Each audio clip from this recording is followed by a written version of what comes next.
And I will see if I can get that set up. I don't know if there's going to be much. Should be moving very quickly. Another 5 minutes, but I won't be on. I mean, I can go behind the Yeah, it's going that way.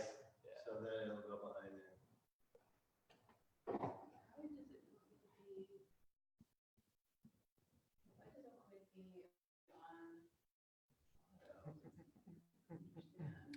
And why can we only see me and not because the camera? Yeah, you're streaming on Yep. Where are you? We can't see you. Oh. We need to either sit closer together. Yeah, we're gonna have to sit closer together. Just see both of us here. We're gonna mess them up. Oh, geez. Oh, sorry. Dun dun dun dun dun dun dun dun dun. All right. And then you're just gonna patch her in. Yeah. So I just sent her the thing. So she should just patch in around 3:30ish or so. I'm guessing she probably will. We can edit her in on Yeah, I think what we're going to be able to do is just going to be able to edit her in. This stuff into that. I don't know how to do that right now. We'll learn. Couldn't find the Mevo. Interesting. Yeah, here, maybe if I connect the Mevo, let's see here. If it allows me Wi-Fi, does it see the Mevo? Is the Mevo on? Oh, there it is. Okay, so it should be connected now. All right, good. That. issue we're gonna make. Actually, it won't be an issue, but we're gonna have to zoom quite a bit on the Mevo. So it might be a little pixelated. Yeah, so we'll have to. You want to control that? So. It's kind of cool what you're seeing the Yeah. whole thing though, too. It is kind of cool to see the whole thing. You can also pan in later in the edit. So that's what people see if we want to box it like that. Cool. I'm going to tell Barney that we just sent. Yeah. Hey, could you guys both slide a hair to your right? Like that. So that the red, white, and blue scarf behind you should be in the center. Okay, so do you want me to scoot this way? Okay. A little bit more. Yeah. Okay, cool. Even another range over here. Like another Yeah. Just even like, I mean, you guys, how close is comfortable for you? Like that closeness, or do you have room if you don't Doesn't want bother. It doesn't bother me. So I should move this like that. But yeah, he just wants this in the middle. Oh, okay, gotcha. But I'm just seeing in regards to our camera here, like, can we see you in the frame? I don't know who that is. All right.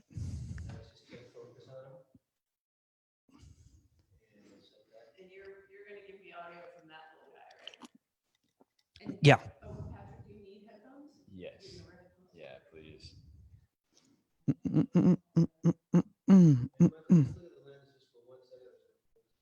Sure.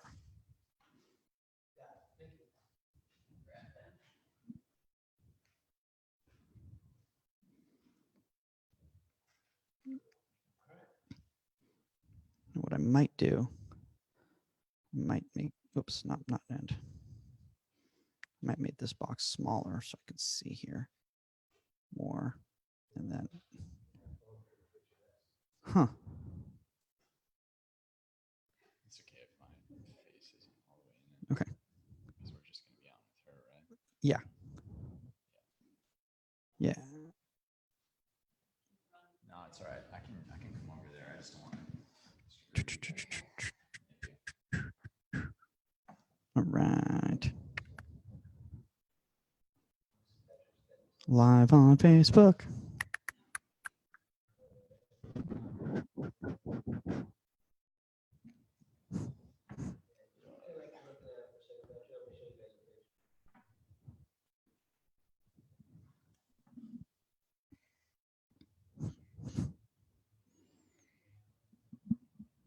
Test. Test. Is it just me or do I sound far? Do I sound far away? Test, test, 1, 2. Test, test. That looks good. Yeah. Yeah. Good. Yeah. Okay. Yeah. Great. I feel like my levels aren't getting very high. Which, Test, test, test. so we can raise you up. Which one are you? One What or am I two? at? You must be. Hold on. I'm 1. Okay, so you're 2. So we'll move you up a little bit, Noah. What am I at? Well, now you're at 6. Okay. Yeah. I'm usually about 6 or 7, I think. Okay, so here, I'll move you up. How's that? Test, test, Is that better? test. Is that test. much better for you? Yeah. All right, good. Yeah, way better. There we go. All right, well, maybe I'll go up a little bit too then. Test, test, 1. Oh, there's Barney. Hey, can you hear me? Hey, Barney. Yeah, we can hear you perfect. This Awesome. is Hey, amazing. We're live on Facebook right now. We haven't even started recording yet. So whoever's joining us right now is getting all of this fun. So this I've is, never done this before, so there we go. honestly, it's our first time too. Welcome to the show. Yeah, we're getting everything all set up. So you're I don't want to say you're our guinea pig. You're kind of our guinea pig. Like this is the first time. Barney, Patrick, have you guys met before? No. No? Okay. Nice to meet you. All right. As well. Yeah. 2 pros and me. That's always fun. You were a pro, right? USL, but I mean, I was sat on a bench and I watched a lot of people play. That's what I did. I was cannon fodder. That's what I was. So, I actually do a whole bit about this on stage. I've been working it out recently. It's like anybody can be a professional soccer player. All you have to do is always go to trials and get injured during the trial. And then like you keep rehabbing like with the team. And after like 6 months, they kind of look and they go, I don't know, just give that guy a jersey. He's been here the whole time. That is one approach. Yeah, that's been my approach. They're like, man, you always seem to get injured. It's like, what am I like ambulance chaser type of person where like throws themselves in front of a car. I'm just like intentionally trying to turn an ankle. Yeah. Yeah. These days, I'm pretty sure they have a contract that you have to sign Yeah. to not be able to do that. Oh, in the Wild West days. Okay. Let's see here. Record on this computer. All right. All right. So we are recording now. All right. This is actually really cool because apparently people are getting the split screen of us talking on the Facebook. Hold on. Oh, Yeah. So like, it's right here. so like Barney, say something right now. Like it's hi. Oh, in okay, hold on, it's just- corner. Yeah. Oh, wonder why that's not coming through. Honestly, All I right. think it'll be. Well, we'll figure it it'll out. be Where the heck is? Oh, there's our Zoom right here. Okay, cool. Yeah, I really- Are you guys not training today? No, we had a couple days off I mean, it's- Okay. for FIFA break. We start back up again tomorrow. Gotcha. Oh, wait. Are there women's friendlies this week? There are coming up soon. I don't remember the exact Yeah, dates, closely. but I think most of our internationals are gone. Oh, okay. Gotcha. All right. God, I am trying to figure this all stuff. Sorry about this. All right. Whenever you guys are ready. Nope. We're doing something with the camera here. All right. So, sorry. As long as you're down to wait a second. So, Yeah, if you're all's cool. good. All right. Cool. So you guys have like a full legit set there, huh? Yeah. We're making it happen. We got 2 operators right now. Yeah. I mean, I just started rolling and recording. I mean, but obviously none of this is going to air. All right. This is the good stuff. All right. Should we go? So we start doing it. All right, here we go. All right. Welcome to Inside the 18. I'm Michael Magid, live on Facebook Live with ex-MLS goalkeeper Patrick McLean. Hey, what's up, guys? This is the first time we've ever done this before. I'm not going to lie, it's kind of weird. It's kind of weird because we don't know where to look. Should we be looking at the Zoom right now? Should we be looking at the cameras right now? There's so many screens. Yeah, should I be staring at myself? I don't know what to do in this situation. For those of you guys unfamiliar who we are, we're Inside the 18. We're a goalkeeping podcast. Every week we do goalkeeping content from professionals, ex-professionals like Patrick, and then I'm here too. So we try to give as much advice as we can to young goalkeepers out there, and also older goalkeepers and coaches and kids. And basically, we just talk a lot of goalkeeping because we have nothing else to do with an afternoon. But that's not why we're here today. Today, we actually have a very special guest, and I have to announce her right now. Honestly, she's making her triumphant return to Inside the 18. We have Nicole Barnhart of the Utah Royals, NWSL, women's national team legend, and also the head of Techne Goalkeeping on Inside the 18, doing the Facebook Live, guinea pigging it up with us. What's up? Hey, thanks for having me on, you guys. This is really cool. By the way, I always find it so funny with Barney because first time before we had you on the show, a few months back, we had you on and you were like, honestly, I thought I was like, oh my gosh, she's going to be like a big time person. She's going to be all serious and stuff like that. And then she was like so chill on the show. I was like, oh, this is so cool. Like, this is amazing. Now I can be like myself again. This is nice. Yeah. The position's serious enough. We don't need to be serious in real life. Exactly. Oh, yeah, absolutely. First off, guys, thanks for rating, reviewing, and subscribing. We're up to almost 100 reviews right now. So Barney, if you can put in that extra one so that we can hit 100, that would be fantastic today. No, it's been really great. We've been getting some fantastic reviews from everybody. And what we like to do, Barney, at the beginning of the show is we want to show love to everybody who's been showing us. And you get the experience of finding out what these reviews are like. And so we get to find out which one you wrote. So we're going to start with this one right here. This one comes from GKP12, which I'm sure is probably not their name. I'm guessing that's an acronym of some sort. And it goes, "What a privilege!" ! It is such a privilege to be able to listen and learn from this podcast. You guys do a great job of giving quality content that is very relevant to the position today. I absolutely love this podcast! But then there's a little bit of shots fired at the end because it goes, although the intro and outro music could be improved. And then there's that like crying emoji face, like whatever that thing is. I'm not sure what that is. Is that supposed to be happy or is that supposed to be, how do you use it, Patrick? I mean, listen, that one, that's definitely laughing, crying. Okay, that's the laughing, crying. Yeah, he's giving you some stick. Okay, all right. Okay, Barney, do you use this emoji? This is, guys, why you should be listening to this podcast. We give hard-hitting information about goalkeeping like this. Yeah, I'm not a big emoji user, but I have probably used that one a few times here and there. All right. So honestly, GKP12, thanks for that. That's honestly really cool. I think I know who you are, actually, but that sounded creepy. The way I just said that, I'm like, I think I know who you are. I think I know who you are. No, I think he's a keeper. I think he might be in the Philadelphia Union Academy system, if I'm mistaken. That's right. Probably mistaken. But we do. I think that's who you are. But if you're not, sorry about that. All right, let's move on to the next person. Don't buy DB. Again, I don't think this is their real name. And it goes, as good as it gets for goalkeeping content. Thanks for doing such a great job with your podcast. Some of the best goalkeeper content around, including youth goalkeeping insights. Appreciate the broad nature of goalkeeping related subjects that are covered. Keep up the great work! !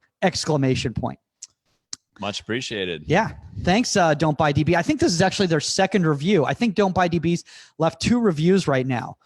Which honestly, if you're spending so much time listening to our podcast that you have to send out another review, we need to send you something because like that's like a hardcore fan in my opinion, right? Like, like Barney, do you have like people who like, reach out to you consistently and you have to give them like some special love, like you send them more gloves or whatever type of thing? I do. I try my best to keep them happy. Yeah, that's what you got to do. All right, so we're going to maybe we can send you one of these scarves in the back or something. So DB, DM us and hit us up. We need to find out who you are. Now, I didn't want to read this review out, but I had to. This one is from Micah Segura, who is actually a goalkeeper coach in SoCal. And it goes, great pod, ! And then the content says, rest in peace, Chivas USA, #GKunion. So that's not what I expected for a review. Yeah, he's got his own special sense of humor. We all just have to adapt. Yeah, we got to get Mike honestly, Mike, thanks for listening to the podcast. Mike's actually a big time goalkeeper coach out here, and he does some great job at the collegiate level and at the youth level. And honestly, the fact he's listening and actually taking our, advice, probably not like, maybe not our advice, but he's listening at least. Yeah. We'll take what we can get. Yeah, is a big deal. So guys, keep sending those reviews inside the contact at insidethe18media.com. And wait a second. That's not where you're going to go for the reviews. Sorry, that's for the listener questions. Look, it's Facebook Live. I don't know what I'm doing. I'm all over the place. Once again, iTunes, go on there, leave us 5 stars, leave us a review. Let's try to get over 100. Barney's already sent 7 while she's been on the air with us right here. Thanks, Barney. Yeah. Of course.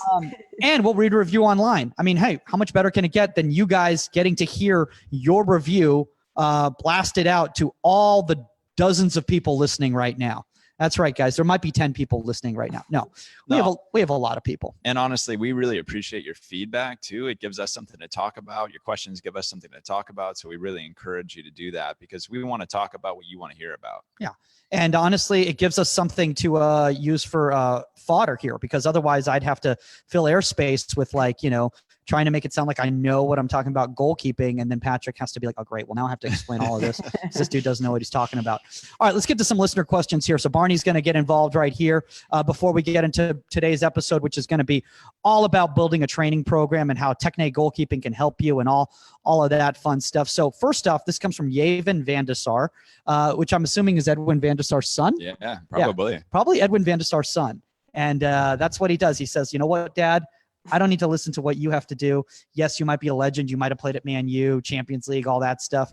But these 2 dudes in the United States, we want to hear what they have to say. They know what's up. Yeah, exactly. So this guy goes, hey, man, we talked a while ago, and I hope you're able to help me. I had a question about my decision-making during the game and distribution because I find myself getting nervous and then making a bad decision and then messing up my distribution. Do you have any tips? Great question, first off. Yeah, very good. Very relevant. Let's start with Barney. Barney, what are your thoughts on this? I would say a couple things. First off, I think just overall confidence on the ball. The more repetitions you can get in training, getting touches on the ball, and just being overall confident with the ball at your feet, it's going to help tremendously. And then when you get into situations like that, you're not having to think about it, and hopefully the nerves go away. But then I would say also just as much as possible, get into situations at training that are game-like and realistic, because you can train having the ball at your feet all you want, but if you're never under pressure and you're never put in situations where you have to make decisions and in a split second make those decisions and strike a ball or serve a ball under pressure, it's never going to end well. So in training sessions, play in possession where you're receiving the ball under pressure, having to pass the ball under pressure, and then have as much live goalkeeper situations as you can where you're receiving the ball under pressure and being asked to play the ball out under pressure in game-like situations. Because if you're not training what's going to happen in the game, of course, when you get there, your nerves are going to get the best of you because you're not comfortable and confident in those situations. I think that's all really great advice. I think one of the problems that a lot of goalkeepers make, in these situations is they let their emotions get the best of them, right? Yeah, totally. I mean, I totally agree with Barney in this situation because I think it's really, really important to exactly what she said, be training under situations that the pressure is real and, the consequences are real, because that's really what makes you feel that pressure, right? Is the consequence of what happens if I mess up in this situation. Well, it's in the goal, my team's maybe losing, etc. So once you kind of take that out of it and you get exactly what Barney said, get comfortable in those situations, being under pressure, it's going to make it that much easier with everything. I mean, the harder the situation is in training, the more prepared you will be once you step onto the field. Yeah. And I think that's a really good point, because I do this with my younger goalkeepers and how many times, Barney, have you had this with younger goalkeepers that you're working with, is during a training session, whenever they make a save, their distribution back to you, they're not thinking from a game standpoint. They're just like thinking, I'm just giving the ball back to the coach. Mm-hmm. And a lot of times, I just had this with a younger goalkeeper yesterday, and I'm like, is that the ball you'd play to your center back in a game? Well, they're like, well, no. I'm like, well, every single time you receive the ball, you have to think, what would you do next? Because the play's not over. So every single time you serve the ball back to me, I want you to think I'm a teammate. And this is the proper ball that I would serve based on the distance, based on the time I've got available to me. based on the situation, all those sorts of things. And that's why I think it's so important to make sure that all your training sessions, and we're going to talk about this later when we're talking about building a training program, have to be game specific so that you don't freak out in these situations. Yeah, totally. Off your point, Mike. That's a missed opportunity if you're not using that time, that energy efficiently. We talk about this all the time on the show, is using that energy that you have, that you're putting towards goalkeeping, using it efficiently. And if you're not taking these moments to really capitalize on that efficiency, then you're wasting energy. Yeah, and absolutely. And then in regards to just finally, trying to wrap this up right here, in regards to Yavin, what your situation is, are your teammates staying stagnant? If they're staying stagnant, now they're putting you in a disadvantageous situation. If you have a coach yelling at you, play the ball, now you start freaking out. You got to take all of that into consideration. And sometimes my personal thing is like, first place I look is I want to scan the field. I look up. I want to see what's direct first. If there's something direct on, I play that ball. Then I scan wide, and then I play short, because that also kind of relaxes me too. I see so many goalkeepers, and their first thought is play the ball short close, not even looking if there's better options, right? Yeah, and I think just in general, you need to play the ball that you're most comfortable playing in that moment, and not feel the pressure of other people yelling at you to play something, because you see and can scan the whole field where others can't, and you may know what'll happen if you play a ball. So just don't feel pressured into that situation to play it. Play whatever you want to play that's safe, and then go back and reevaluate it later, after the game, and reassess it, and then maybe, do something different next time if you need to. Yeah, and speaking about that safe thing, I want to talk about that real quickly before we move on, is that a lot of goalkeepers, they think, okay, well, playing quick and playing short out of the back is the best option, but they play a lot of interior balls when there's pressure coming in, and they telegraph that pass. Personally, and I know we've had discussions about this, I think when there's players under pressure, I think it's best to play the ball wide out to the channels, more so than unless a player's going to check back to you and give you that outlet, don't try to play a ball into pressure inside so tight. Yeah, as a rule, I would typically agree with that. However, it's really going to depend on your coach, what the message is, the players around you. Also, I mean, if you have a player like, say, I played with Dax McCarthy and Bastian Schweinsteiger, and playing those balls to the guys inside, like, I'm more than comfortable doing that because I know they're going to know what to do with it. Yeah.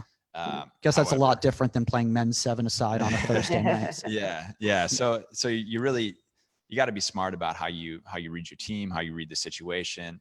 And there are a lot of factors, but that's exactly why we spend so much time training, is so we understand. Yeah. Barney, anything else you want to add to Yavin's question before we move on? No, I think we covered it pretty well. All right. Well, Yavin, if all of that advice doesn't work, then you don't know what you're doing in goal. No, I'm totally kidding.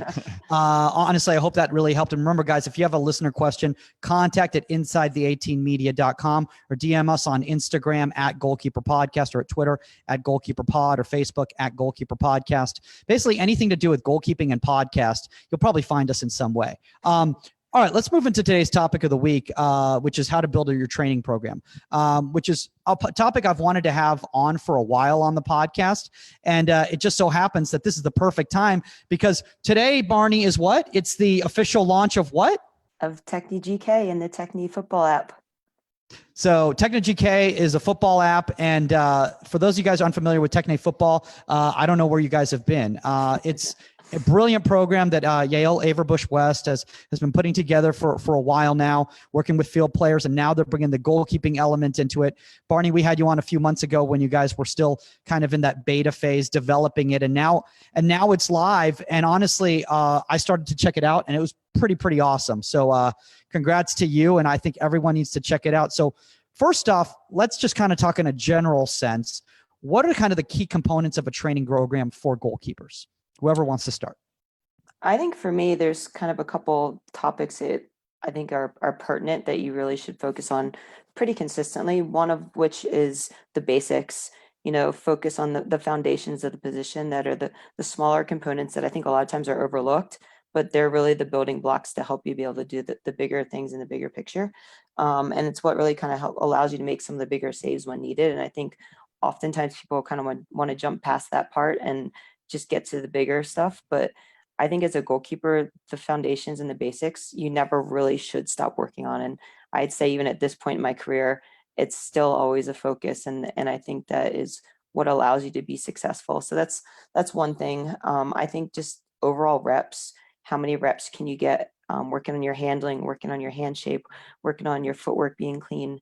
And then now with how the game's kind of changed and transitioned, how many reps can you get with live purposeful touches at your feet as well? And kind of what we were just talking about, can you create situations where you are having to make decisions and not just having a ball kick straight at you or being told exactly what to do, or being told the ball is going to go here, save it. It's good to start with that, but build out of that to where it is decision making from the goalkeeper perspective, and then you are put into as game-like situations as possible so that you're seeing the speed of play of the game. Your movement is very game-like and realistic at the pace that it needs to be. And then again, the decisions that need to happen in those situations will naturally occur out of it. Yeah, one thing I really liked about when I was looking at the app, and those guys, you got to check out the app. It's really cool. For those of you guys who are familiar with like how training apps go, it's basically the same type of a thing as like a personal training program, only like goalkeeping related or foot skill related if you're just doing the regular field player program. But is that you actually take the game element into it, even into solo skill portions, which I think is something that a lot of people miss when it comes to solo training. Yeah, totally. I mean, just going back to what Barney was saying, it's like these fundamentals are so important, and exactly building it out in that way, I think is so important, because if you're look at goalkeeping kind of like a pyramid, if we don't have the right structure in place at each level, we're not going to be able to effectively pull out that top drawer, top level save that we all love to see on Instagram, and we all hope that we get the chance to make. You mean the only ones on Instagram? Yeah. No one's like posting like they're like clean handling save. Yeah. I would love to see somebody just like post just like a shot coming right at them that they handled clean, like a nice stick, and then they just bowled it out. Yeah, and everyone's like, why did you post that? They're like, Yeah. they're like, because that's goalkeeping right there. Yeah. The problem is that's not going to get 12,000 views or whatever. Yeah. 12,000 views. What is this, the beginning of Instagram? Yes. You got to go 100,000 now. A zillion. All right. So let's talk about that, because there's obviously different components that you were just bringing up, Barney. And in the program, there's progressions, which I like, which I'm seeing. So a lot of times, one thing that I see is a lot of people go like, oh, foot skills, I guess. And goalkeeper coaches do this all the time. They're like, all right, guys, well, the last 10 minutes, we're going to work on distribution. And I was like, no, now you're really, first off, my personal feeling about when it comes to goalkeeper training is keep it topic specific each session, or based on something that just happened in a game that past weekend. If you're working at the higher levels, a mistake or a good thing, or a system of play that the team you're going to be playing against is involved in. So how long should you spend on different components? If you're just spending 10 minutes on distribution at the end of a training session, are you really giving it the time it needs? I think it's good to spend a little bit of time over a long period of time instead of trying to go out and do it all in one big chunk, or just say, I'm going to spend 10 minutes here and that's sufficient. I think obviously the more reps you can get at anything, the more it's going to build your being comfortable on the ball, the more confidence it's going to build. But I think the more consistently you can do it, the more beneficial it's going to be, because say you only do 10 minutes of distribution once a month, you're never going to find that consistent technique or movement or just that fluidity that you need if you're doing it in smaller chunks and segments more consistently throughout the week and month. Yeah, totally.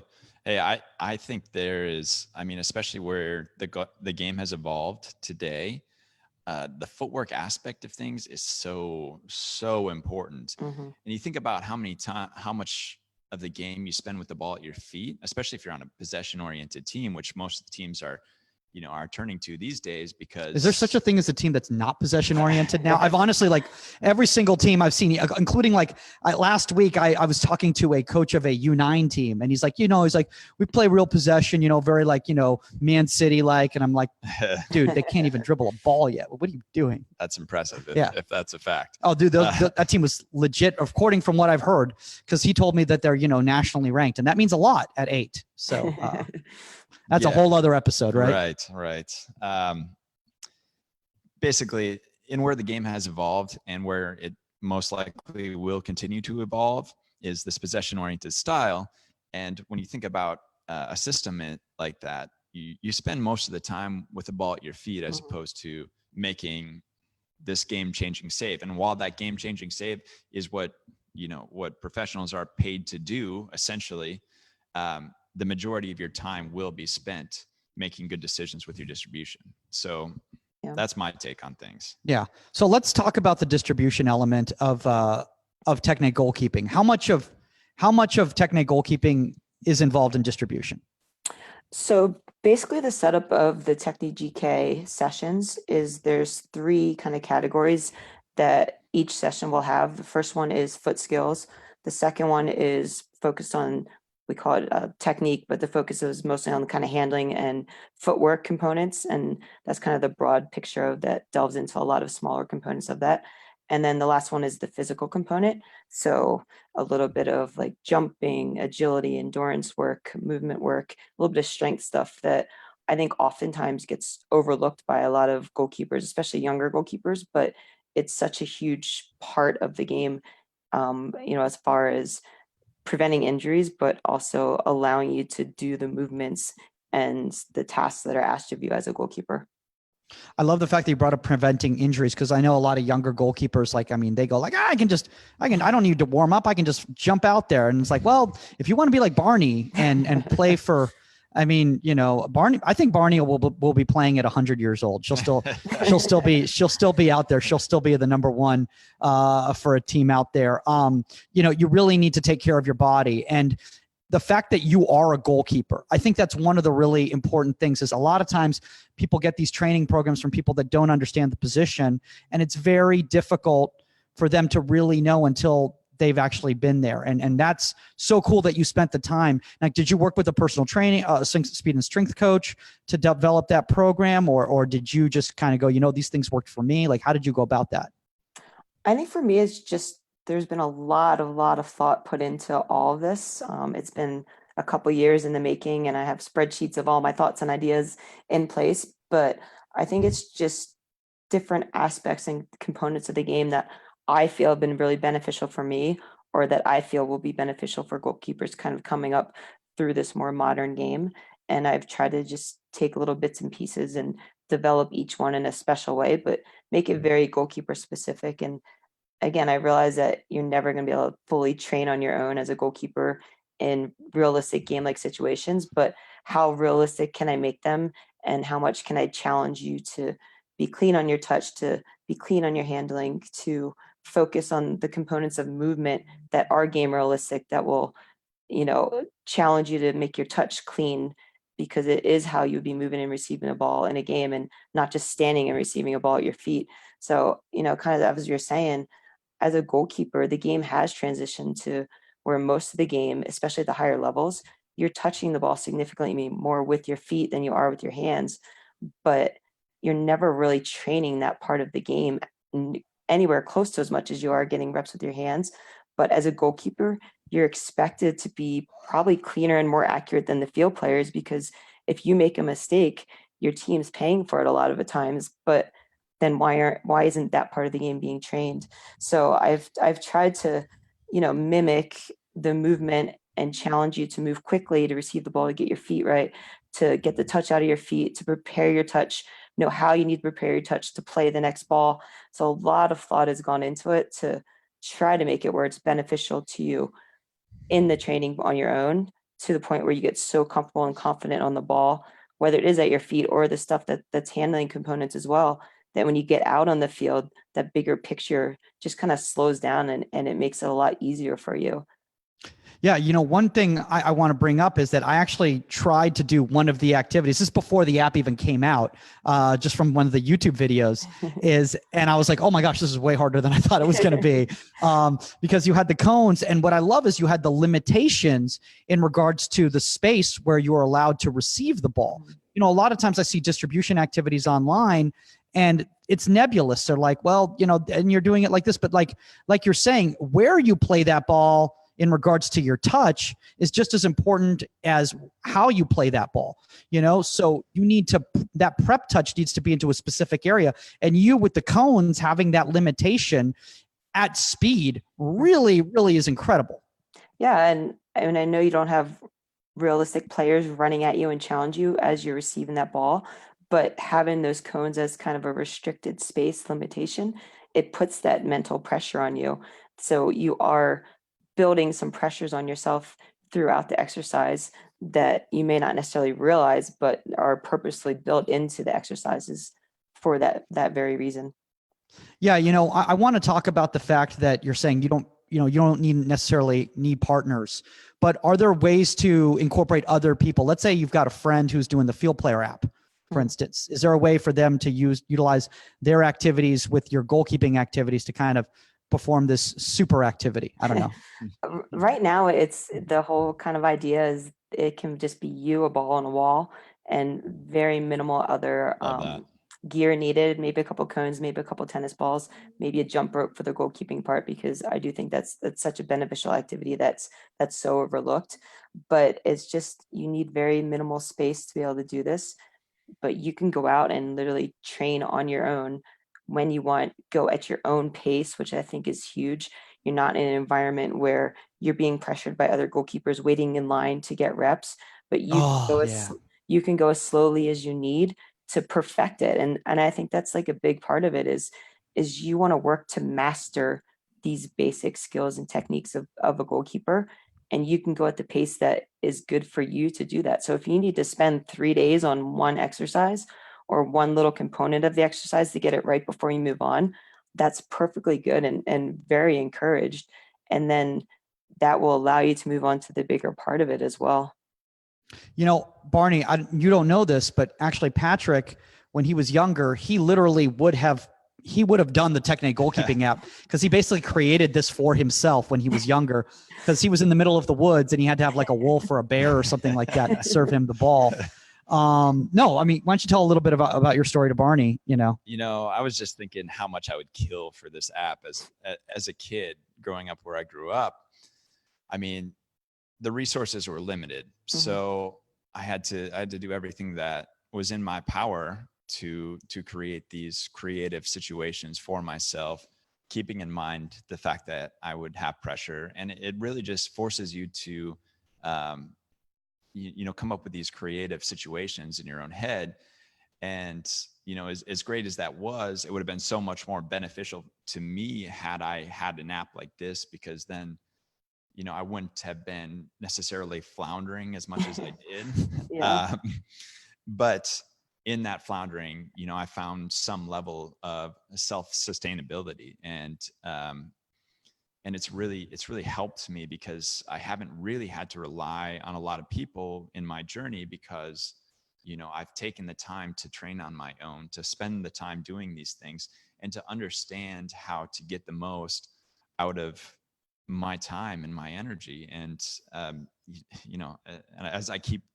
as I keep putting emphasis on that, like I can't emphasize that enough, because as we know, as aging goalkeepers, I mean, you're not only fighting, you're not only fighting the team, you're not only fighting your schedule, you're also fighting the fact that you're aging every day. And if you're not getting better in that time, then somebody else is.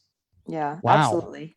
I know that sounded so depressing. You're like, aging, somebody else is getting better. But so that means it's true. No, I guess you're right. I mean, look, every single time I get on that field, I go, why am I still doing this? Because every time I see everybody else, I'm like, oh, they're so much better than me. It's just every day I'm getting slower. and slower. Although last week I did have a pretty good game. So anyway, there's that going on. Whatever. Hey, you get slower, but you also get smarter. Yeah. as you get Yeah, older, absolutely. Which we But- can attest to too. Yeah. Yeah, but mean- it always comes down to what's in your control and what can you do to improve yourself and make yourself better than you were just a little bit the day before. And that's all you can ask of it. And kind of just touching on what he said, I think one of the hardest parts, and I still had this as a professional athlete, is when I go into work out to a gym, I'd rather someone tell me what to do than come up with it all on my own. And that's me as a professional. So if you have youth goalkeepers and players in general that are having to try to do this on their own, come up with stuff that don't have the knowledge and experience to be able to do it, I think this is something that can benefit them so much because it's literally on your phone right in front of you.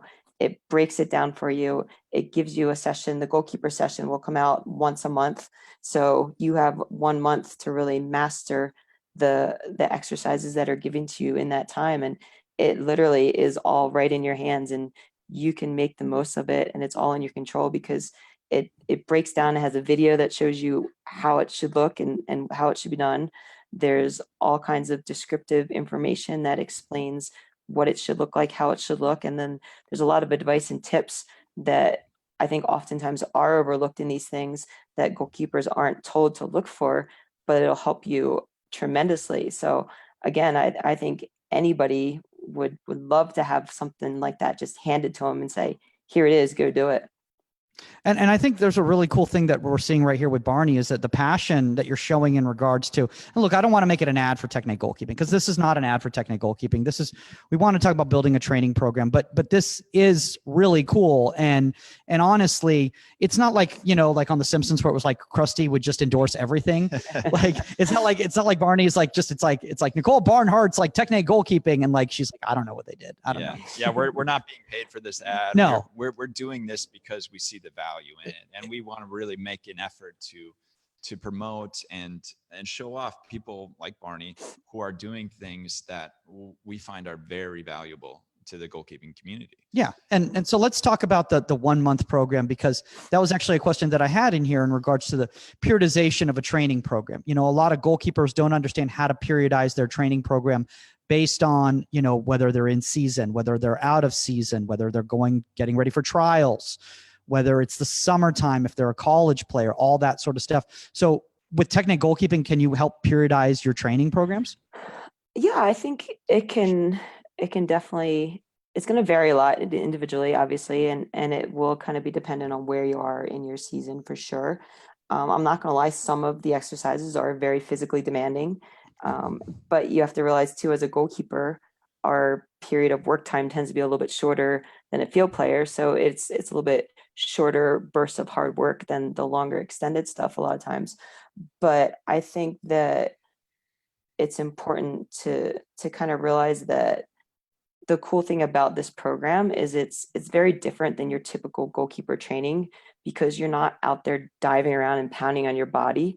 So the demands that normally come with the position and the training because of that, you're usually restricted in how much you can do and the time you can spend on it, because you don't want to be diving around 1,000 times in a day and then get up and do it again the next day. So because this really breaks down the more basic components in the position and it takes away that pounding. And again, there's some plyometric jumping stuff, which is always a little bit, more pounding on your body, but it's not the same as throwing your body around and diving. So I think that part of it makes it a little bit easier to do more often than you would normally do maybe a typical goalkeeper session, training session. But there's also components too, like the physical stuff. You could easily go out and do that as your warm up before a training session. Take your jump rope with you, do the jump rope exercises, do the shoulder exercises as kind of your warm up and get lots of reps in that way and kind of build that into what you're already currently doing in team stuff. And then go home and work on the other parts of it, maybe a little bit more away from the team environment. Yeah, one thing I want to say to everybody out there listening who is hearing this and going like, what? we're getting the idea from talking, but we want to try it out. I'm going to tell everybody there, if you download the Techne goalkeeping app, you sign up for the program, okay, and you send us a screenshot, contact at Inside the 18 Media or DM us, we'll send you an Inside the 18 scarf. It's just that easy. Nice. Because I have a box of them that I need to move.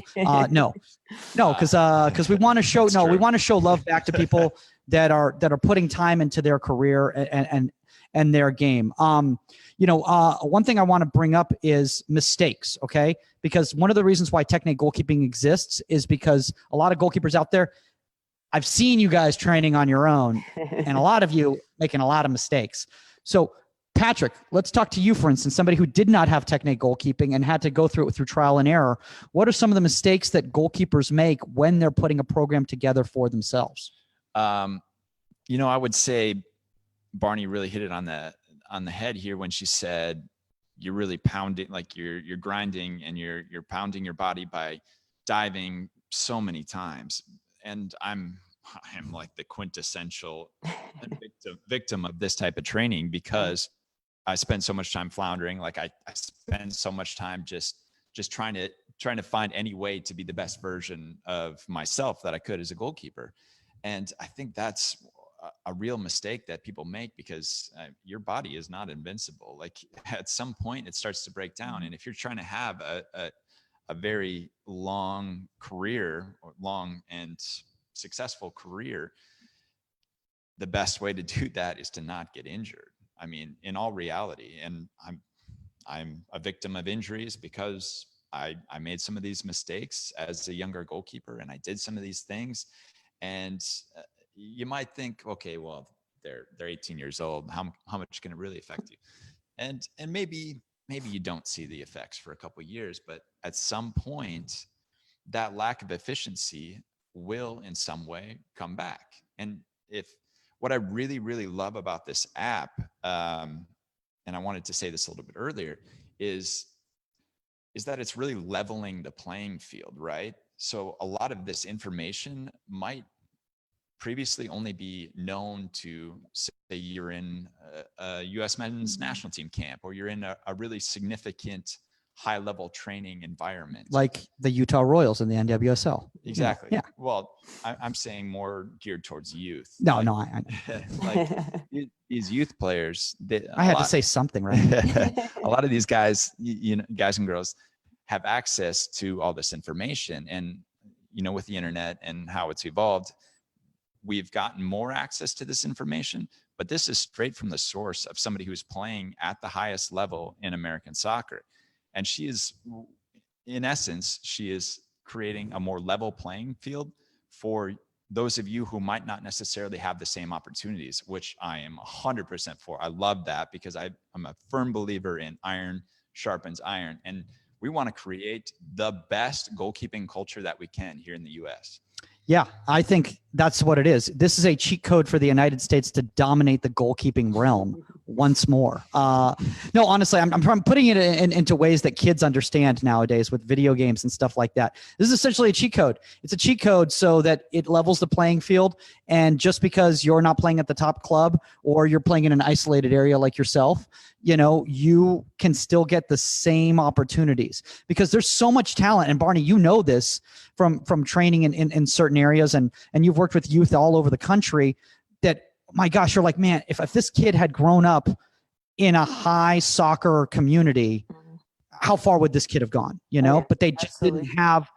You got them at 16. If you had gotten them at 8, because they'd had these things, and that's another thing I want to talk about with Techne goalkeeping, is that it doesn't matter what age you are, right? You can pretty much do all these activities. I don't want to say they're idiot proof, but you can do them at any age and still get a benefit from them. Yeah, I mean, you can tailor it to you and where you're at in your goalkeeping career. If you need to dial it back a little bit, whether it's taking the pace off the ball, changing your distance you are from a wall, just break it down even a little bit more than it already is to perfect something. Anybody can do this, whether you're starting goalkeeper, you're playing on a rec team for fun as you're a little bit older. But that is kind of the cool thing, is I literally have so much information and knowledge in my brain, and I'm throwing it all out there to everybody in this app. And that's like so exciting to me, to help develop players. And as you're saying, give players opportunities that maybe wouldn't and couldn't get this information and knowledge otherwise to help them develop their career in a way that they may not have been able to otherwise. Love that. Yeah. I mean, because it's honestly the only way to keep improving yourself is to make it work for you. Mm-hmm. If you're trying to do somebody else's program, it's not going to work for you. You've got to remember it's a marathon, not a sprint. And I tell this to kids all the time. I had a kid and I talked about this last week. I had a kid who was like, "Oh, well, am I good enough to work with blah, blah, blah? And like, should I be now training with blah, blah, blah?" I'm like, dude, hold on. Why don't you get that collapse dive down first before thinking about going to an MLS academy? How about we get that down first? And I'm not putting a kid on blast, but again, you got to take things at your pace, because eventually it'll all come together. And sometimes some people pick things up a certain way. And look, I've seen kids who at 8 years old didn't understand it at all, and by 16, these kids are amazing. Yeah, you know? yeah, guys. There's no escalator to the top of the mountain, right? It's a grind. It's dirty. It sucks sometimes. Like there's no easy way to do this. Like you have to go through the right channels, the right situations. You have to put in the work. You have to build the foundation, because otherwise you're just not going to be prepared once you're in the right situation. Yeah.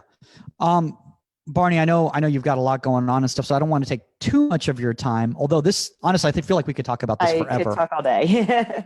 I know. And you're so funny. So Barney earlier, she texted me up. She's like, "I've got all my notes. I've got them all ready to go." I'm like, it's just gonna be casual, just talking about goalkeeper training. And she's like, "No, I've spent years and years and years putting this together. I am going to tell you all these notes that I've got out there." That's great. I know you'd been doing the same thing. Like you'd been putting together and researching all these things. And that's so cool when you see goalkeepers at the highest levels and you guys are still students of the game and you're still trying to see how can I improve not only myself, but other goalkeepers that I come in contact with, Totally. Because it's about giving back to the game. So I want to ask you, Barney, advice for goalkeepers when they're starting the Techne program. Okay. Because I see that it's pretty straightforward. Mhm. But is there anything you can say to people so they're not so overwhelmed at the front? Yeah, I mean, a couple of things when you're starting. I think one thing is this is a month-long program for a purpose. It is, take your time and delve through it at the pace you need to get things right. I think that's one of the biggest things. Don't just go in one day and do every single exercise, because you're not going to benefit from it at all. You're not going to see any value in it. I think one of the coolest things for me will be seeing people once they spend time doing these sessions and really just getting the repetitions down and right in their little training environment with themselves. And then all of a sudden they go out on the field in that bigger environment and something clicks because of what they're doing here and the time they're spending. I think that's like what's going to be most exciting for me. So take the time to go through it and do it properly. Don't just do it to do it and get through it, I guess is kind of what I would say with that there. But I would also still strongly encourage all the goalkeepers to still do the regular Techne session apps, because you can never get enough touches on the ball with your feet. And those are going to be a little bit different touches on the ball. So the more touches you can get in different situations, just to build that confidence and being comfortable on the ball, it's going to benefit you so much. And it'll get you out of your comfort zone a little bit too, which I think is huge and very beneficial for any player, but a goalkeeper as well. And then I would say one of the biggest things, and we kind of touched on a little bit, is take the time to read the information that's in the app. I know we're so kind of used to just seeing a video and clicking on it and wanting to do it as you see it or as you think you see it. But there's so much information in the intro part of the app that kind of breaks down that particular session for the month, gives you tips and advice. And then every single exercise has a little descriptive part of it that explains exactly what you should be doing, what you should be looking to do, the little pieces that you should be looking to break down. And then all that kind of information and knowledge, there's a little bit more even added on to that just breaks down, again, the basics and the fundamentals. Like this is the build up into a dive. Like your lead leg should be forward bent.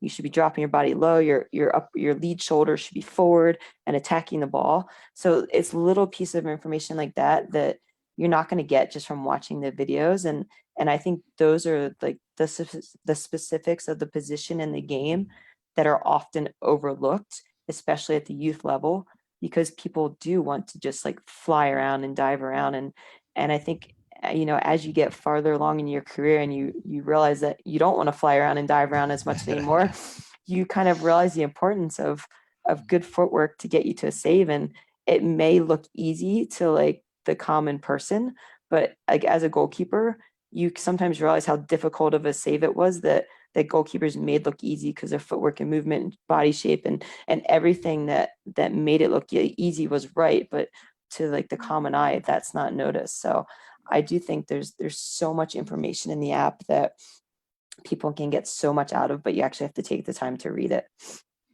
Yeah, I want to say that I think anybody out there who is listening to this and they're giving it a shot, they're giving it a shot with the Techne app.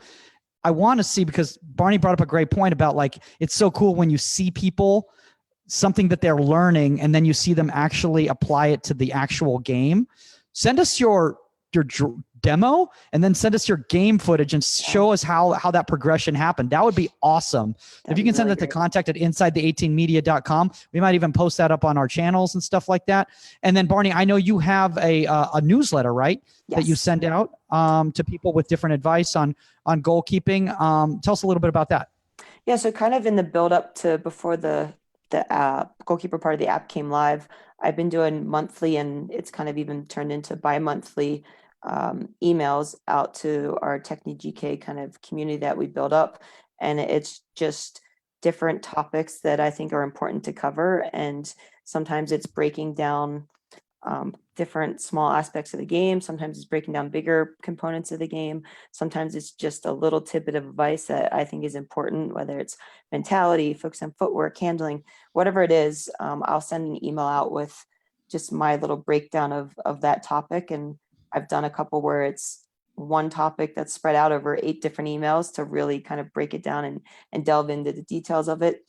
But you can opt into that through the app, actually, as part of the Techne GK section, and you can still receive those emails. Will go out. An email always goes out when the session becomes live, so you'll get an email that kind of talks about the session and things to focus on in the session and breaks it down even a little bit more than it is in the app in different parts of the app.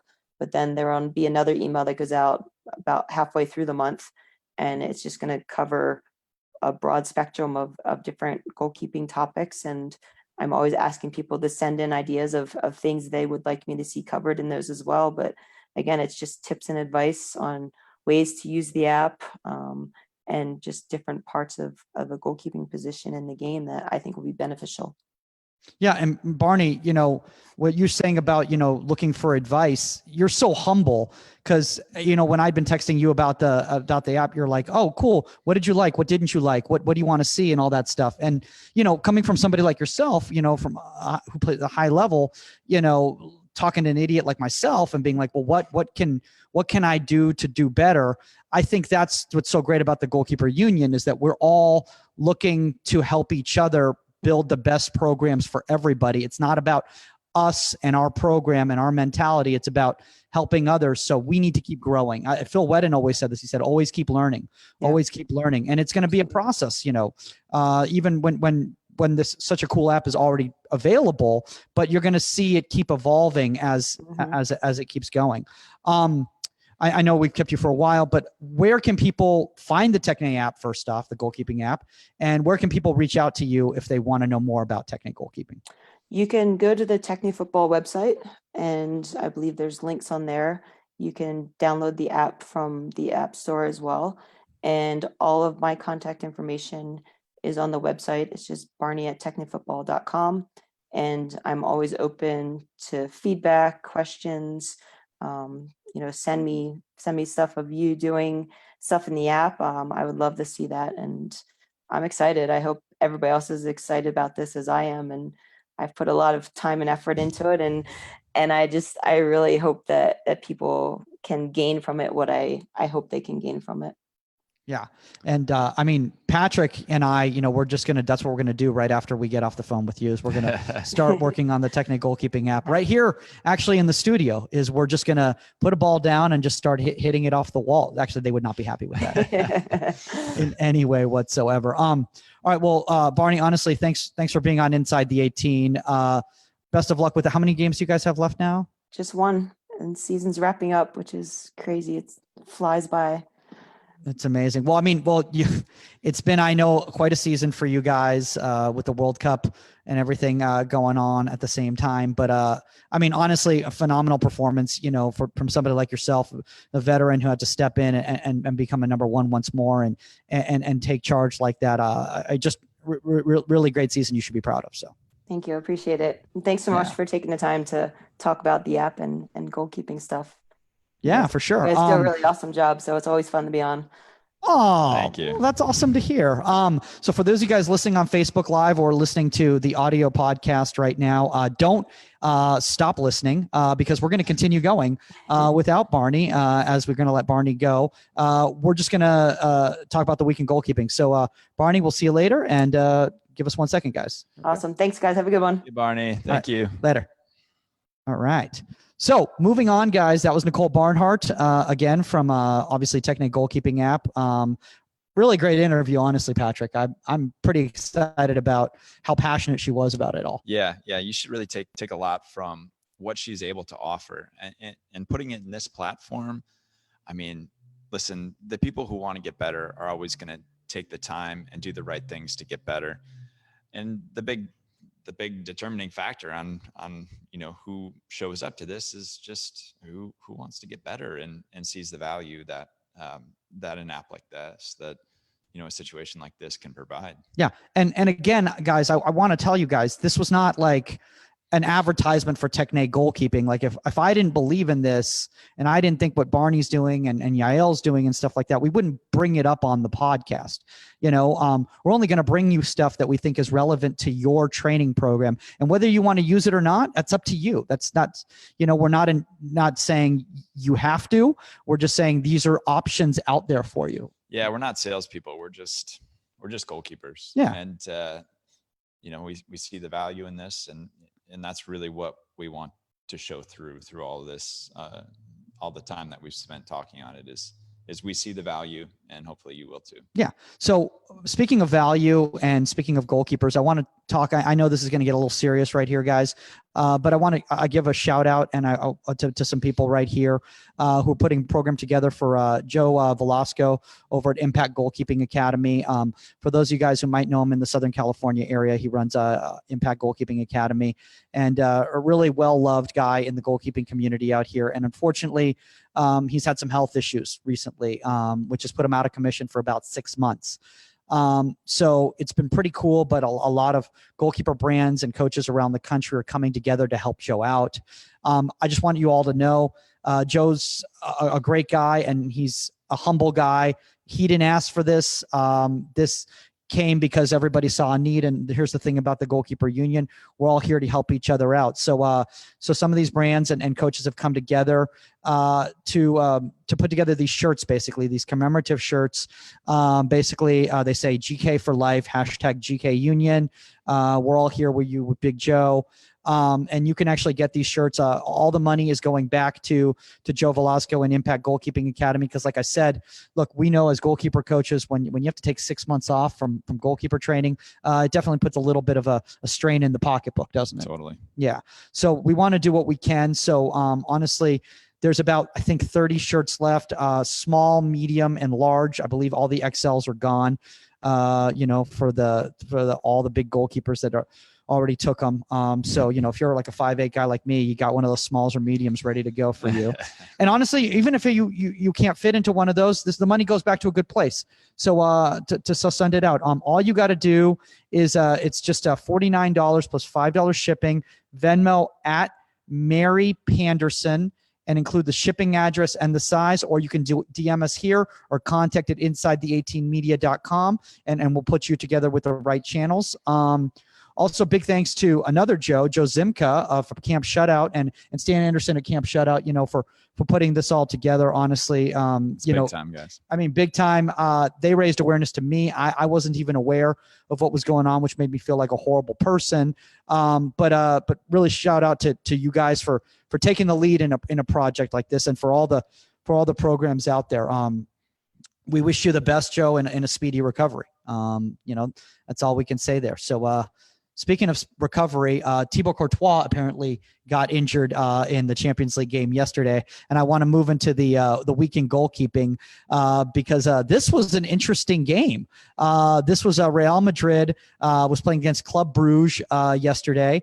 And for those of you guys who didn't see the game, Courtois had a situation in the first goal that was scored. It was a right-footed shot from Bonaventure from Club Bruges. It was from the center of the box. He was kind of caught high off his line, and then he had to kind of scurry back. And unfortunately, he started leaning one direction, anticipating that shot going to his near post, and then the guy just slotted it down the middle.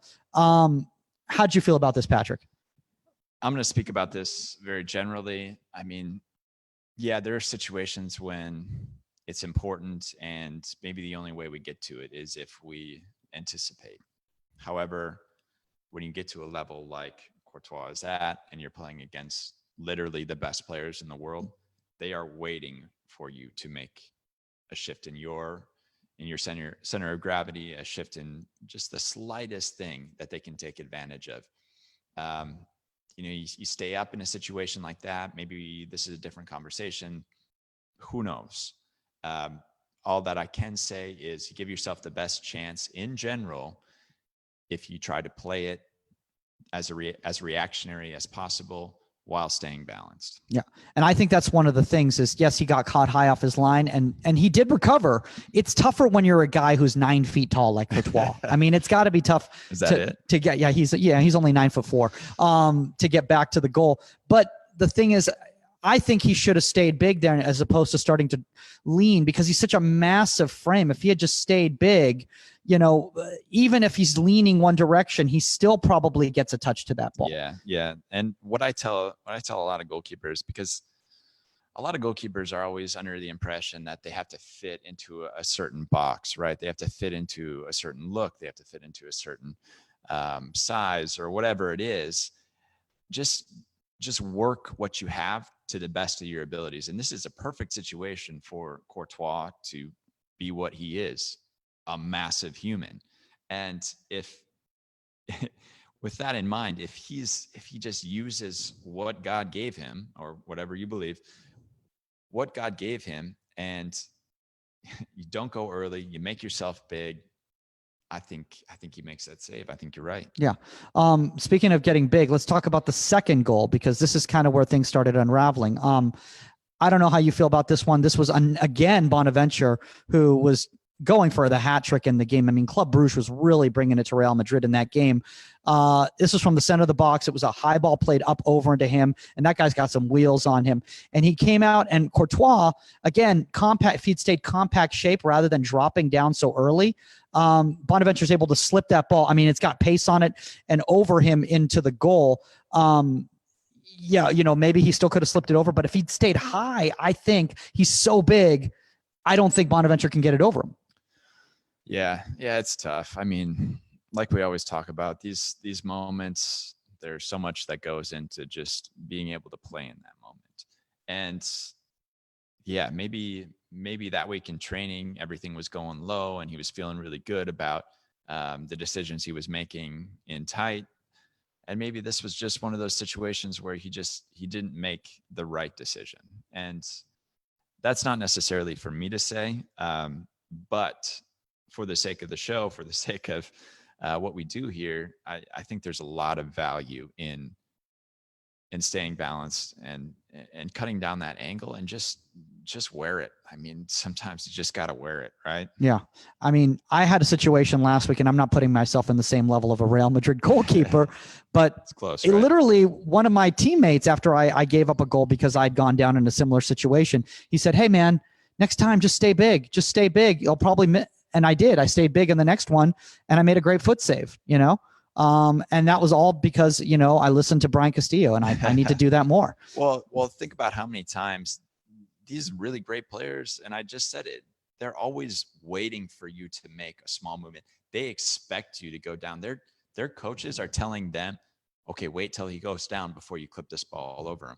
I mean, that's what they're instructed to do. So use what you know about psychology and make the best decision, because if I'm Courtois size, I don't know if there's much that I'm going down on, because I'm just that big. And Yeah. You got to beat me. Yeah, no, I agree completely. A guy that's not as big as Courtois, but had a great save in the first half is Simon Mignolet, who has unfortunately been keeping Ethan Horvath, U.S. international, on the bench, which I'm upset about. I wanted to see him getting some playing time, and he didn't even get called into this this group of, I guess they're not friendlies, they're the Nations League, which is, I guess, now a thing. So I guess they're considered competitive matches. Yeah, I know. We're laughing at that. It's Cuba. Geez, oh my gosh. All the Cuban people listening to this on Facebook Live are going to hate me. Brilliant save, though. Point blank shot on the header. Rafael Varane, a header from the center of the box. Basically, it's coming in with pace, and he takes that big paw and swipes it away. That requires a lot of reflexes, and that requires staying big in that situation too, right? Totally. That's a perfect example. Yeah. Because the thing is that if he had gone down, well, then that ball's in the net. But because he stayed big, ball hits him right at, and he's able to push it away. So guys, just stay big. Stay big. I mean, that's not ideal. Like when you're watching these videos on Instagram, which I know you all do, you want to see them leaving their feet and like doing certain things, and you want it to be a pretty save, but sometimes it's an ugly save. And guess what? That keeps the ball out of the net just as well. Sometimes you just gotta put a big paw to it. And sometimes that's what it takes, you know? So now what happened is, now in the second half, there's a lot of controversy going on right here in regards to Courtois getting pulled. And I actually texted you during this game, and I was like, Courtois just got pulled at the half. And you're like, what? I'm like, yeah, he just pulled in Areola. And they're like, I've never seen that at the highest levels. Now, there's a question whether he had a shoulder injury or whether he was feeling sick, which apparently I am right now. Oh, thank you. But he basically had some issues in the first half. A lot of people are saying Zidane decided, you know what, I can't deal with this. There's a lot of issues going on with me and how people are feeling about me at Madrid right now. I need to make a bold move. And he put Areola in the second half. And he comes up with a big-time save in the 54th. He comes out, and instead of, guess who it is again? It's Bonaventure again for Club Brugge, coming in, going for the hat trick. But Areola comes out quick, slows down, and stays big across the goal, changed the momentum for Real Madrid as they got a couple goals. Is this what we're talking about here, Patrick? Yeah. And I don't know what happened with the Courtois situation. Obviously, neither of us are in that locker room, so we can't really speak too much. Did you say he was injured? Is that what they told? Well, the press? there's a lot of different opinions going on right now. Nobody really knows whether he had a shoulder injury.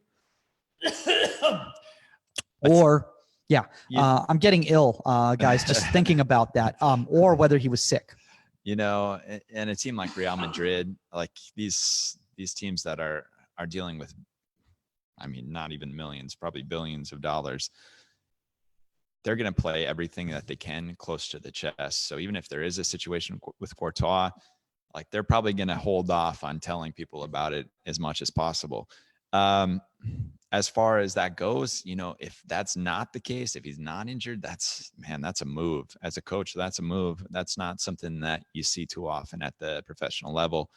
I don't think I've ever seen it. Has it ever happened to you?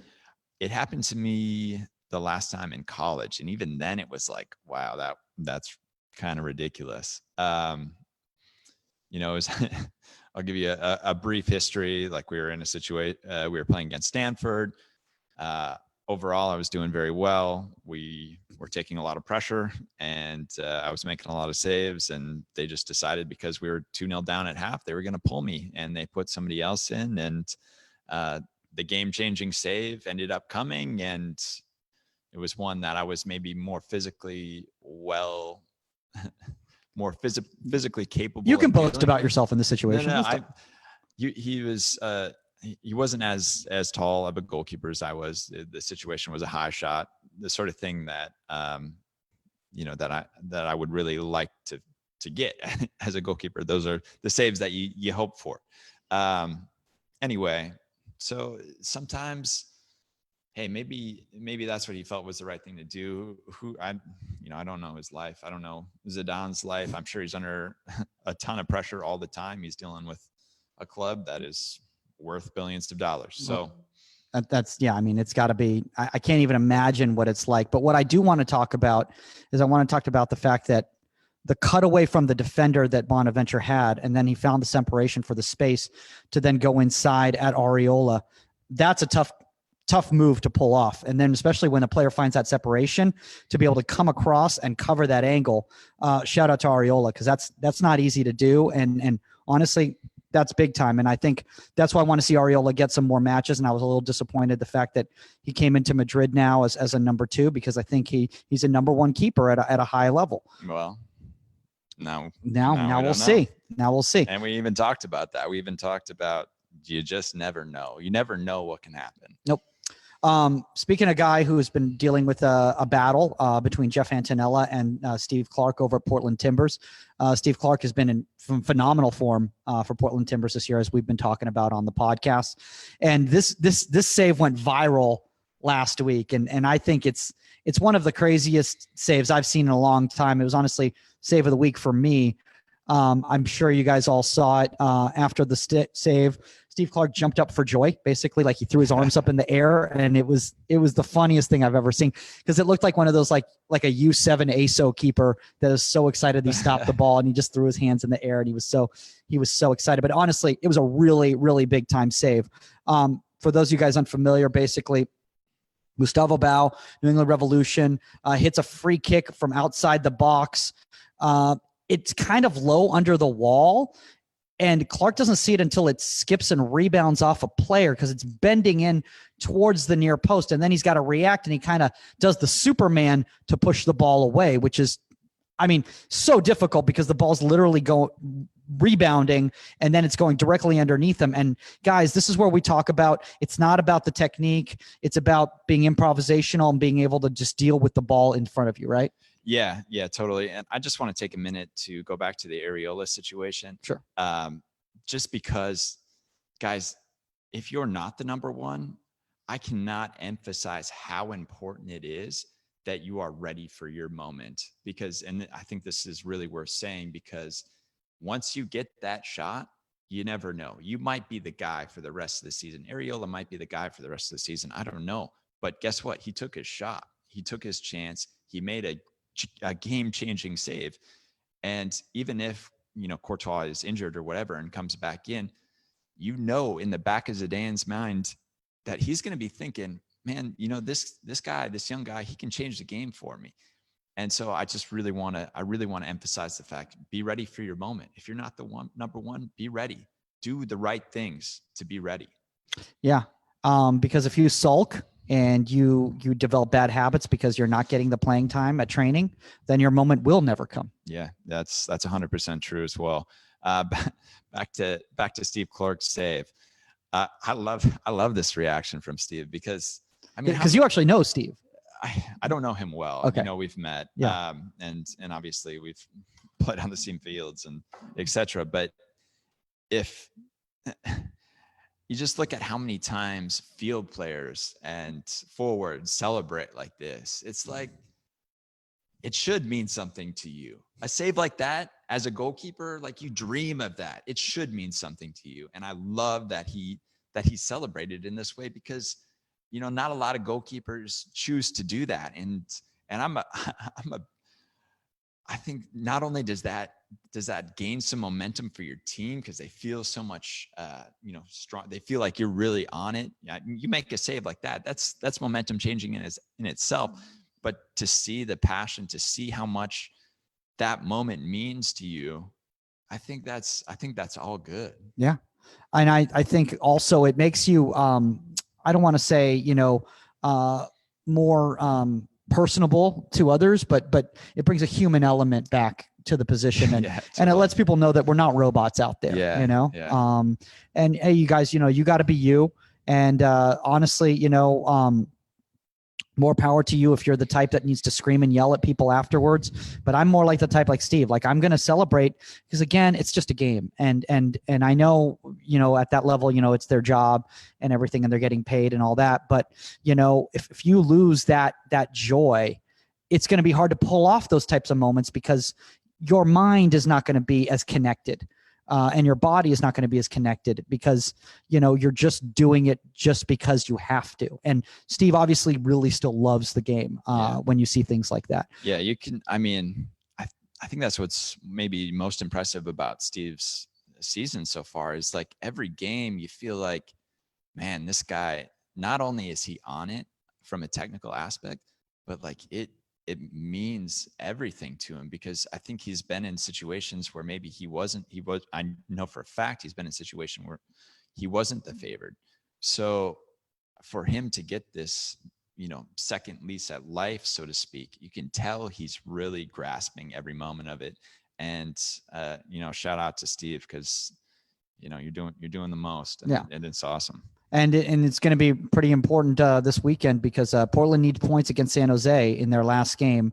They had a draw against Sporting KC this past weekend. So basically, whoever wins this game between Portland and San Jose this weekend goes to the playoffs, which is obviously a huge deal. All right, a couple more things, and then we're going to head out of here, guys. One thing is I want to talk about MLS. Shout out to MLS.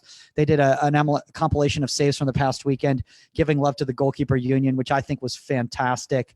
They even had the little fire emojis on their social media. Really great saves. Some awesome ones from Hamid, Brad Guzan, the Steve Clark one, like we were just talking about right there. Just really cool saves.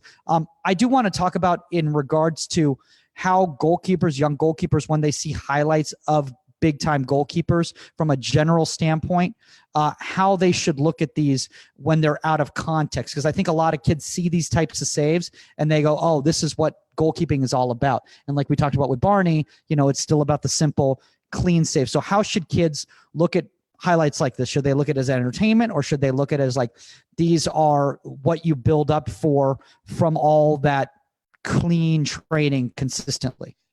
Yeah, you nailed it. I'm going to go back to the pyramid that I referenced earlier. Like this is saves like that. That's the tippy top of the pyramid.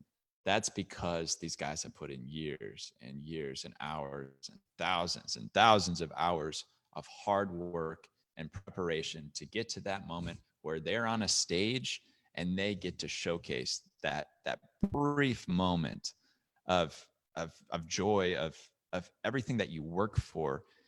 Like, I can't tell you how much adrenaline and how good those moments feel, because I've had them, and it's like, man, what a feeling. And you don't get that feeling if you don't take the appropriate steps. Yeah. And that's just where it all comes down to the training and the work habits that lead you to be able to, for lack of a better term, improvise in those moments. 100%. Yep. Speaking of a guy who improvises within the moments, but it's also very technically sound, I want to finish off the episode by talking about Jan Oblak, who I think arguably might be the best goalkeeper in the world right now. Some people might say Ter Stegen. I say Jan Oblak has maybe a little bit of a hold on that right now. There was the Madrid Atletico derby this past weekend that was actually a 0-0 result. A lot of people said it was a very boring game, but I want to talk about Oblak because Oblak's one of the reasons why it kept it being a clean sheet. In the 36th minute, Toni Kroos from distance. Oblak is deep enough to react, and he pushes the ball wide with great wrist power. This is something I want a lot young goalkeepers to hear. The wrist power and the shape that you approach that ball from is what makes that save. Yep. And think about it this way. I know the message to a lot of young goalkeepers is always to be forward, to be big, to make yourself big in the goal, right? Especially if you're younger and you're smaller, you want to cut down the angle. You want the forward to see as little as possible. But as you develop, you'll understand that becomes a little bit more situational. In a situation like this, where he's able to move across the goal and to use his momentum effectively, And yeah, the wrist power and wrist strength, like that stuff you should be working on if you're not. But just the ability to recognize that situation so quickly is exactly why this guy is where he is. You know?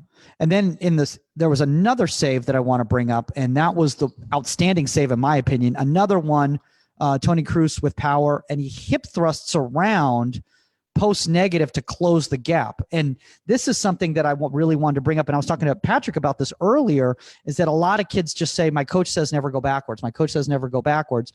Well, sometimes based on the flight of the ball and the movement of the ball, you've got to, if your body shape is forward in front of the post, you have to go negative to close that gap. Yeah. I mean, think about it this way, guys. In a situation like that, you don't have to just stop it from going by you at whatever angle you are. You need to stop it from going in the goal. And so if that ball's curving the way this ball was, the shortest distance between where you are and the goal, think about it this way. You have to cover that distance instead of covering everything. And if you can't see my hand motions, they're all over the place. But that's why we're on Facebook Live, so you guys can see all that. Yeah. I don't know why I'm throwing my hands up. That doesn't do anything. So, I mean, it's really about his footwork is so on point here because he sees where the angle of the shot's going to come from. He knows that as he strikes this, there's only one spot that he can really go with this effectively. And he's going to go there as hard as he can. Cruz gets all this shot. Like, I can't tell you how many times this goes in because a goalkeeper overcommits or is a little bit too high, and he just chooses the best, the path of not necessarily least resistance, but the quickest path to the post, basically, and he makes an unreal save. Like, yeah, I've got a lot of respect for that save. You see Nick Raimondo do this a lot too. For those of you who are MLS followers, he's so smart about how he positions his body and how he uses, what's been given to him in terms of his physical stature. And I mean, the intelligence on a save like this is, yeah, it's next level. It's next level. And he didn't have a lot to do in the Champions League match, but I do want to give a shout out because this is also why somebody's number one in the world, because they might not have a lot to do. Maybe the opponent that they're playing against isn't at the same level as them, but they're up to the challenge. 77th minute, they keeps it, a clean sheet with a save by I'm never going to be able to pronounce this right. It's from Lokomotiv Moscow. It's Gregor's Grizowiak.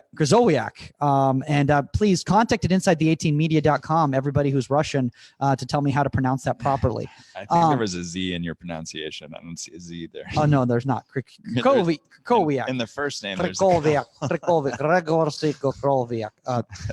That sounds like an old villain, the way I did that, very caricature-y. He hits a shot from the left shot from the left side, 6 in the yard box, and it's saved in the bottom left corner. Again, close distance. The guy hits it with power. And again, Oblak makes himself big and throws his body to push the momentum of the ball away from the post. This is something I really want to bring up with kids. It's not necessarily about keeping your body behind the ball. It's about also pushing the ball away from the placement of the ball. So you need to steer that ball. And even if it hits your body, you still got to throw your body to get that ball away so it doesn't spill in a bad area. Yeah, totally. Think about it in terms of momentum. And the more that you can meet a ball with momentum, the more power you're going to have in your save. And ultimately, the more effective you're going to be if that shot is hit with any sort of pace. Yeah. And with that, guys, I just want to say that Jan Oblak, we'd love to have you on Inside the 18. I saw you at All-Star Game. You were about 3 feet away from me. I did not talk to you. I did contact Atletico Madrid. No one got back to me. He was screaming your name. You sounded like a little girl. Yeah, that was creepy. That was creepy. He was like, "Who's this dude? I don't know. I don't know." He's like a foot shorter than me. I don't need this guy around me right now. All right, guys, that's all the time for our Facebook Live episode of Inside the 18. Shout out again to Barney for being on the podcast. Check out the Techne Goalkeeper app. Remember, keep sending in those reviews. We got to get to 100 by the end of the night. Contact at InsideThe18media.com, at Goalkeeper Podcast, or at Goalkeeper Pod on Twitter. And we'll see you guys later. We're out. All right. Later. And end meeting. All right. If you want to keep this meeting open, please assign another host. End meeting for all.